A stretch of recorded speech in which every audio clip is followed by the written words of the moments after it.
চিংড়ি মাছ দিয়ে মূলোর একটা অসাধারণ রেসিপি, যেটা গরম ভাতে এক থালা ভাত খেয়ে ফেলবেন, এতটাই সুস্বাদু।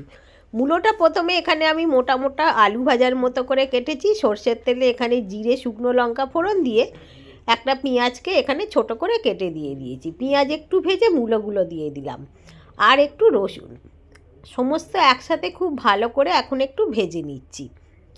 তো এখন একটু ভাজা হয়ে গিয়েছে, এবার নুন দিয়ে দেবো আর একটু হলুদ দিয়ে দিয়েছি।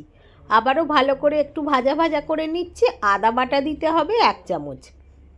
তো এখন আমি একটা বড় মূলোর জন্য 1 চামচ আদা বাটা দিলাম, দিয়ে আবারও ভালো করে নেড়ে চেড়ে একটু সর্ষে আর কাঁচা লঙ্কা বেটেছিলাম সেটা দিয়ে দিলাম, দিয়ে ভালো করে একটু কষিয়ে নিয়ে এখন মূলো সেদ্ধর জন্য একটু জল দিলাম।